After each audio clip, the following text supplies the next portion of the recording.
This storybook generates over $2,000 per month. In this video, I will show you how to create a similar book using AI tools, starting from the book concept, story creation, image creation, and finally book creation. Let's take a look at the storybook niche and get an idea. As you can see, this niche is very profitable. Now let's move on to creating this book. Let's go to ChatGPT and type create a title for the storybook for kids. As a result, the initial suggestions it's presented didn't appeal to me, so I asked for more results until it displayed Princess Luna and the Secret of the Shoe Marine Star. I like this title, so I'll go with it. Next, I asked for an idea for this story. After reading this summary, I decided to take this concept and start working on it. Then I asked for which age range it is intended. This book is for children aged 6 to 10 years, which is great. Next, I asked her to create a chapter stage outline of the result is magnificent. It's generated all the chapters with the professional organization. Now we will proceed to write in each chapter. Let's begin with chapter 1. To create this one, we take the chapter with its name and add rhythm story to it. Then we let it generate the entire chapter. We repeat the same process for the other chapters. After completing the chapter writing, we move on to the second part, creating the images. In this step,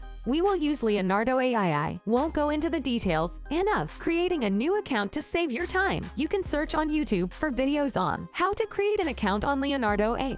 You will find a bunch of resources there. After creating an account on Leonardo AI, you will land on this page where you can find images generated by others, giving you some ideas to create our images. Let's click on AI image generation. Now you can generate your images. In this section, you will enter the prompt, but make sure to provide specific details to obtain a good result. Let's begin by creating our character, Princess Luna, by typing Princess Luna, the human 10-year-old girl. That's great. We will download this image and use it as a reference to maintain consistency while generating the other images. For more details, we will ask Leonardo AI to generate one image at a time, since we are using the free version, which allows up to 150 images per month. Next, we will check our character and use it in this section to ensure consistency across the other images. Now let's generate the second image. We check the first part of the first chapter and place it here, but we still keep Princess Luna, the human 10-year-old girl. At the end, we add the comma and the phrase kids storybook. We repeat the same process for the other image parts to generate images. After completing the image work, we now move on to the final part, which is created in the book using Canva. Comment the search bar, type storybook, then click on create blank. Take your first image and set it as the background for the first page. Then tick the first paragraph of the chapter and place it here. Adjust the size, color, and background of the text. Choose the style that you like. After selecting a pledging style, duplicate the image to maintain the same aesthetic and add the next image along with the second paragraph. Continue working in this manner for all the other images and chapters. This approach will allow you to produce high-quality work within a short time. The next step is uploading the book to Amazon. You can also search for guidance on this step on YouTube. I hope this helps you earn money on Amazon. Don't hesitate to subscribe to our YouTube channel for more videos like. See you next time. Bye.